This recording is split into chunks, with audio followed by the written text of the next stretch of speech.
Afternoon. How are you? This is Jazz, and this is the Intuition for Empowered Living group.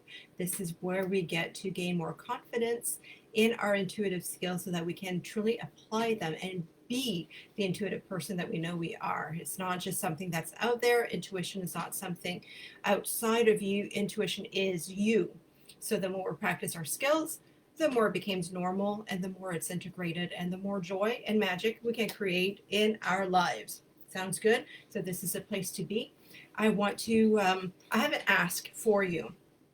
I would love to grow this group with other people who want to integrate their intuition in a way that is very well grounded, based on science, metaphysics. So if you know any people who would love to be in this group, can you give them an invite and join us here? I would love to have them in the group as well. So thank you for that.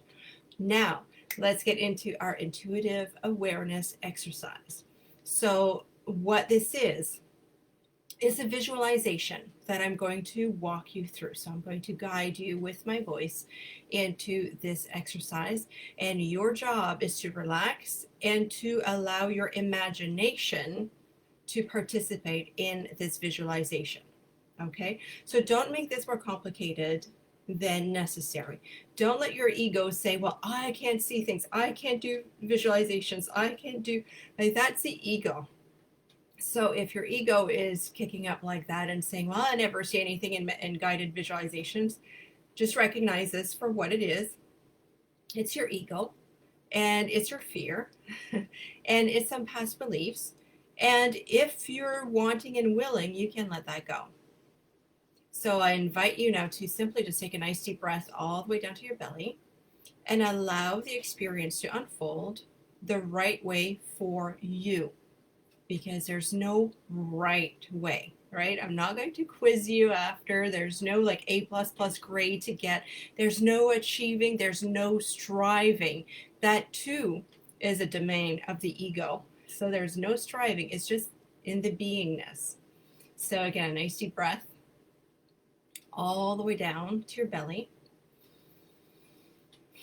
And the other part of the fear that you might be feeling is that you might feel that your imagination is your enemy, that you never know what is really intuition and what is imagination.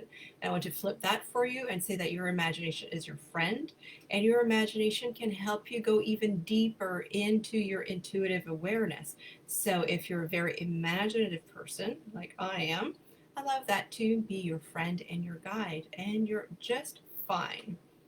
So another nice deep breath all the way down to your belly. And I want you to really take those deep, deep breaths all the way down, because oftentimes intuitives and empaths, we deal with anxiety quite a bit. And when we are anxious, our breath stays on the upper torso. We never nourish our body with deep, deep breaths. So that's why right now you can take a moment and take a nice deep breath all the way down to your belly, all the way down to the pelvic floor. Good. You're settling in. Now take a nice deep breath again. Close your eyes. And I'm going to present a scenario for you and just allow it to unfold, to visualize it, to feel it the way that you do, that is right for you. So I invite you to imagine yourself being transported outside. And it doesn't have to be your backyard. It's just a place in nature where you feel really, really comfortable.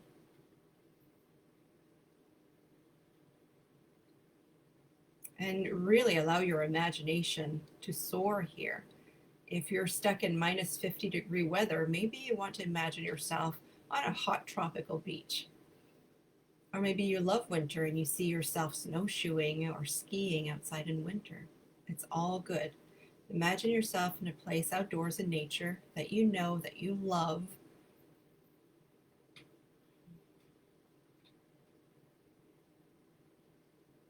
You're there? Good.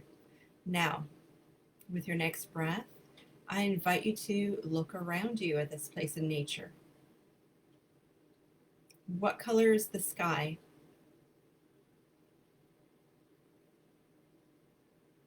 Are there any trees?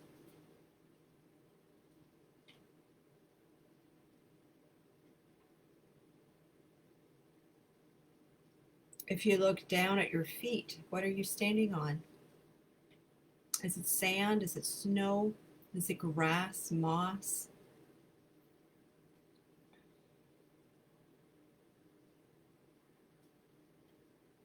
Can you see other colors around you?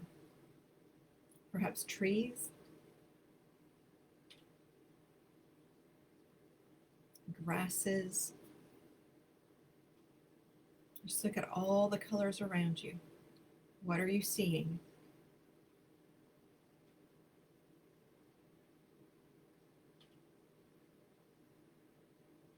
Good.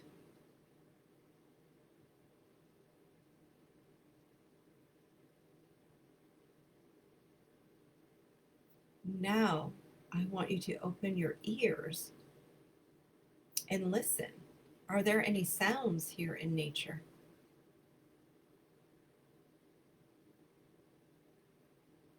Are there cars? Are people having conversation? Can you hear perhaps the sound of the waves? Or perhaps some birds or other animals? What can you hear?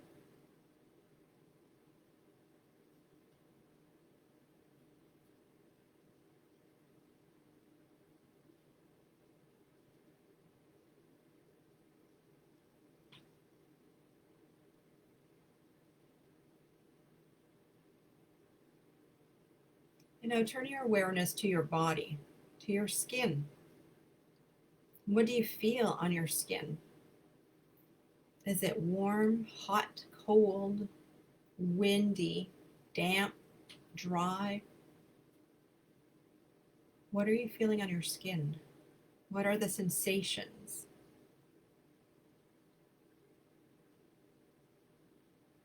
If there's a sun where you are in your imagination, and if you turn your face to the sun, can you feel the warmth of the sun on your face?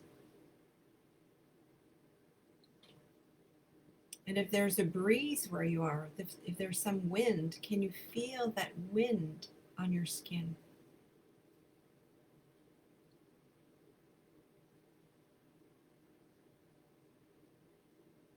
And again, if you look down to your feet, can you feel that earth beneath you? Whether you're standing on rocks or sand or moss or grass.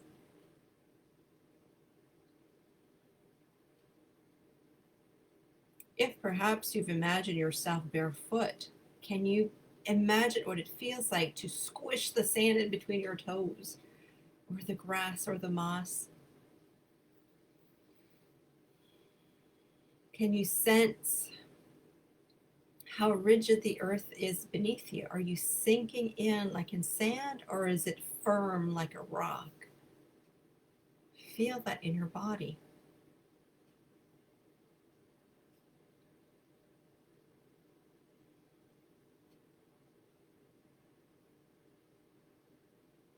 Good. Now bring your awareness to your nose and your sense of smell.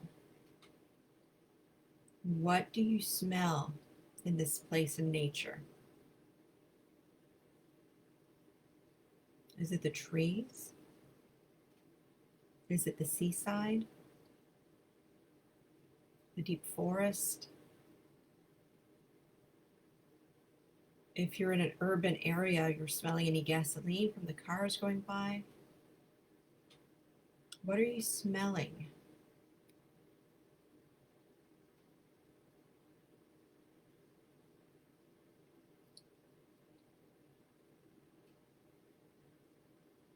And now perhaps you're getting some taste sensations in your mouth as well. So what are you tasting in the air? You know, like when we stand by the sea or here next to a road where there's salt on the road in winter, you kind of taste the salt in the air. Sometimes you can kind of taste what the earth tastes like just from smelling it. You also taste it.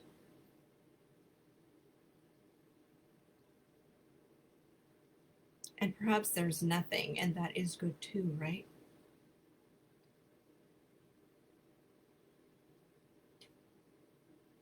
Good.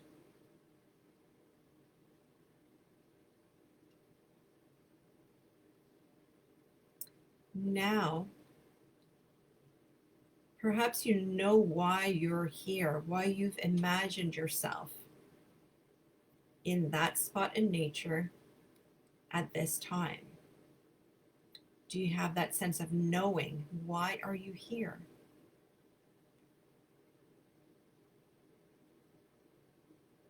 Just allow the answer to come to your mind. Again, we're not forcing anything.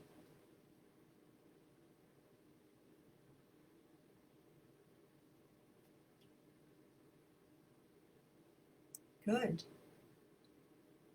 Now take another nice deep breath all the way down to your belly. And you might gently roll your shoulders, stretch a little bit, come back to the present moment, back in your body, back into wherever you're standing right now, in your home or at work. So just a quick little 10-minute break in your imagination to imagine yourself in another place using your senses. So I want to know, how was this exercise for you? Did you enjoy it? What was the easiest thing for you to imagine? And what was the most challenging thing for you to imagine? So write that in the comments so that it's going to give me an idea of the types of intuitive exercises to prepare for you. So I want you to know that everyone is intuitive. Everyone has a sixth sense. It's not something that's super special. It's not something that's extraordinary. We're all born with this, but we're not all taught how to use it. And we're often taught that that it's not right, or it's too woo, or it's too dangerous. That's just, there's so much fear associated with that. So one of my big goals in life, one of my big missions, is to lay to rest that fear about intuitive living and make it as normal as possible. So when you realize that your psychic senses actually mirror your physical senses, doesn't that make things a little bit easier for you? I know that for me, when I first started developing my intuition, that was a big aha moment. That, being clairvoyant is the ability to imagine the visual of things, right? It's not just looking out and seeing the aura and having all the woo-woo stuff. It's not like when you read a book and you can see the character in your mind, that's part of clairvoyance. So you tap into your intuition to tap into your sense, but then you need to know when you're in your imagination and when you're in your higher psychic sense, and that's something that I can teach you. Same thing with smells. Like, have you ever smelt a perfume or cigarettes, and it's not from someone in your environment? Sometimes that's a visitor. That's one of my first senses that came out when I started my Reiki training. It's actually the sense of clairalience, which is the smell. Some people hear messages, and it's just the ability to hear, or to, sometimes there's synchronicity with music or conversations that you hear, but it answers a message for you. Of course, we all have the empaths who feel with our bodies. Clairgustation, where we taste different things, and the claircognizance, where you just know. So to take an inventory of what was easy for you and which sense was really kind of lit up for you, and be mindful as well. Like, if I asked you to imagine something visual, or what are you hearing, what are you smelling, did you just get, oh, I'm smelling a flower? Like, was that a word for you? Was that just a knowing for you? Or did you actually smell the flower? Right? I want you to know the difference, because that's the difference between claircognizance, just knowing I smell a flower, or the actual smelling of the flower. Those are two different things. So I want you to know the difference of that. So just note that. Let me know how this exercise was for you if you want more of this, and we'll do it again next Wednesday. All right? Until next time, remember to practice your intuition integrated in your life as the normal thing that it is. It is you. You're a beautiful, bright being, and I love you very much. Till next time, bye for now. Big love.